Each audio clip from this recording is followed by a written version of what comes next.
Why does the Middle East, a region thousands of miles away, hold such significance for Western powers? Well, let's delve into that.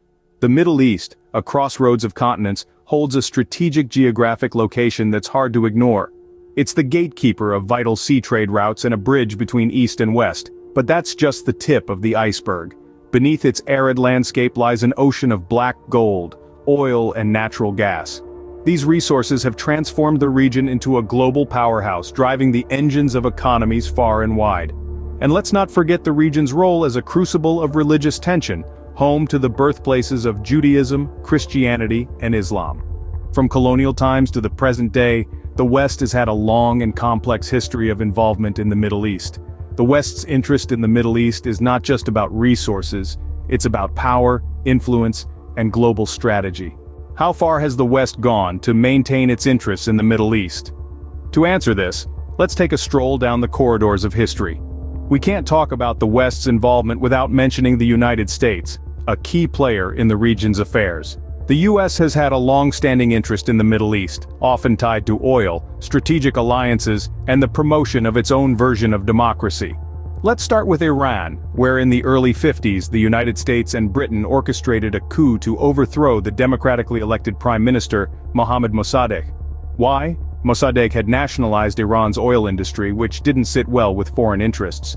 The coup reinstated the Shah, a pro-Western monarch, but it also sowed seeds of resentment among Iranians, which later fueled the Islamic Revolution in 1979.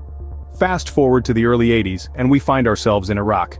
The United States, along with other Western powers, supported Iraq in its war against Iran, providing military aid, intelligence, and strategic advice. This support occurred despite Iraq's use of chemical weapons, a blatant violation of international law. However, the tables turned in the early 90s when Iraq invaded Kuwait, threatening the West's oil interests. This led to the Gulf War, where the United States led a coalition to oust Iraq from Kuwait. The aftermath?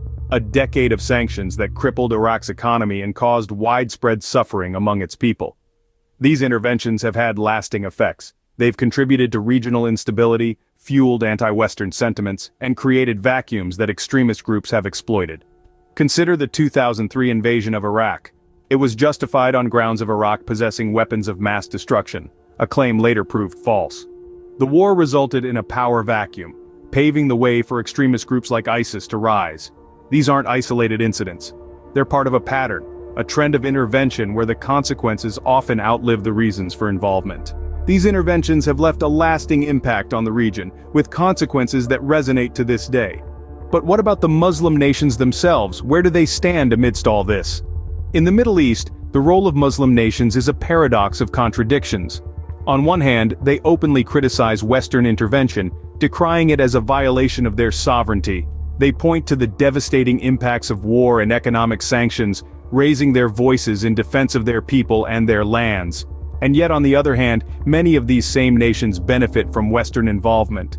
They secure profitable arms deals, receive financial aid, and leverage Western military might to tip regional balances of power in their favor. Internally, politics and rivalries further muddy the waters. Nations compete for influence and control, often aligning with Western powers to gain an edge over their neighbors. These contradictions, these hypocrisies, are not simple black and white issues. They are deeply woven into the fabric of Middle Eastern geopolitics. It's a complex web of alliances and rivalries, all influenced by the shadow of Western involvement. And what of Armageddon, the prophesied final battlefield? This biblical term, often interpreted as the ultimate clash between good and evil, has been frequently associated with the Middle East. It's a prophecy that has shaped Western attitudes towards the region, fueling a narrative of conflict and strife. The Middle East, seen through the lens of this prophecy, becomes more than just a geographical location.